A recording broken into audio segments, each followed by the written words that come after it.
What is going on, guys? This is Joe Young coming at you with an update video on the 33-gallon Reef tank. Alright, so it's been over 2 months since the tank has been set up. As you can see, I did add some new plants into the tank to give it a little bit more color, and we'll kind of go over the new livestock in the tank. Alright, so this is the right hand side of the tank. So first off, the new stuff here is some kelp. This is the Grape Kelp. So pretty much it looks exactly like grape. They're like little balls. The red is really red, so it looks pretty cool. I got a small frag of bird's nest. I'm not sure if it's doing really well, to be honest. I got a frag of the zinnia right there in the back.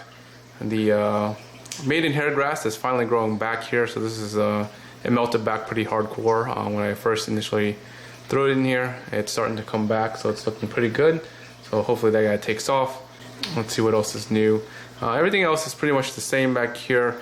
The blade grass, or the fern blade grass back here, is starting to grow really tall. It's actually taller than the normal regular blade grass, which you'll see in a little bit when I pan over here. So this is the middle of the tank. This is another kelp. This one's not doing as well as the grape.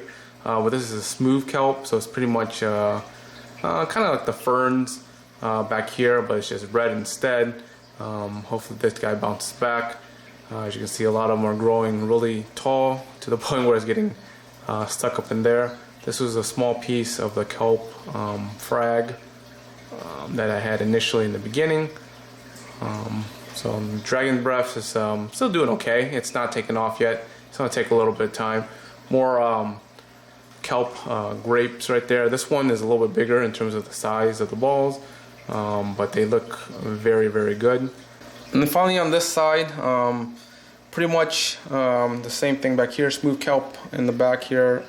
This coral didn't do really well. I forget what this was. I think this was either a hammer or something like that.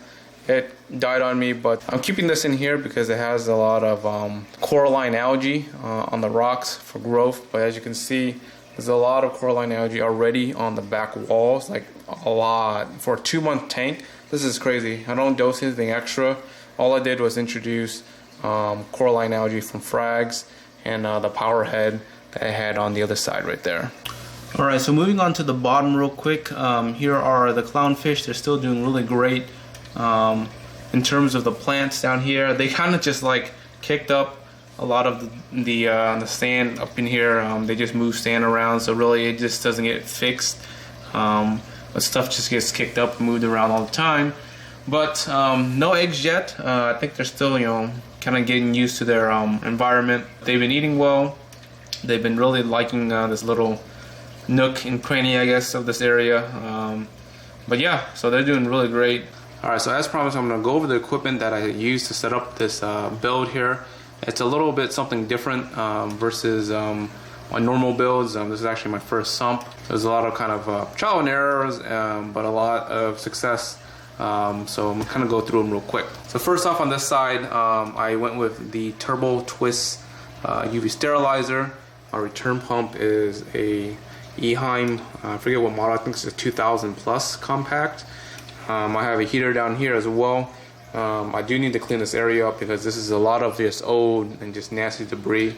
Initially when I cycled the tank, it got kicked up and it got pushed down here. So I definitely need to clean that up. The sponge came with the sump. This is where I keep some of the medias for beneficial bacteria. I do have carbon in here. This is a filter socks. I am running a refugium light. This is an Eshopps light there. It works really well. It's just a 3 LED light for this area here. I am not running a skimmer. I was going to look into getting a nano skimmer or something and putting it down here, but decided not to. So no skimmer in this tank. I do have an auto top off unit. It's a gravity fed one. So this is an Eshopps, like pretty much it's like a toilet floater thing valve. It goes all the way up to here to my reservoir tank here. It's a 5-gallon reservoir tank. Initially I had a 2-gallon. Decided to go with a 5-gallon because it'll last me longer in terms of evaporation. But I just normally fill up the RO water in here, and then it gets dropped down to that area right there and gravity fed. so it works really well. In here, my MP10, so I have an MP10 on there. For the lighting, I'm using the Satellite Plus light. These are designed for freshwater, and I'm going for a Planet Reef tank, and that's exactly the lighting that plants need. The corals will do just fine in there, so you won't get the blues, but this is programmable, so you can just change more blue or whatever you want to see that color. But I'm setting it up as a Planet tank, so it's going to look more white, and that's the way I'm going for. This is the Eshopps overflow box.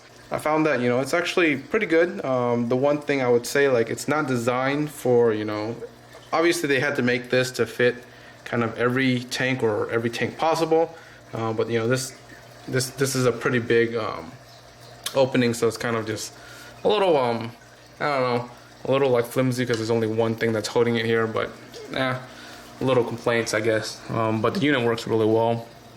It comes down here and it goes into the sump. The sump is also an Eshopps sump, so really nice. I made this glass by myself. I cut it out because there was a lot of evaporation loss in terms of just water from here that I found. I didn't cut it, I guess, short enough or whatever, which is fine. I just move it in and out.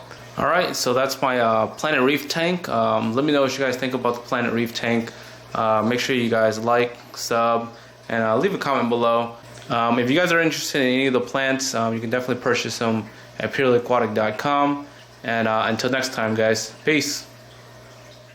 Are you looking to take on the next challenge in the Planet Tank hobby? Then make sure to check out the Purely Aquatic Wabikusa Eco Ball. It's simple, unique, and easy to care for. This is the next level in the Planet Tank hobby, blending immerse and submerge plants together. Stop by the store at purelyaquatic.com to buy your own Eco Ball and rare plants.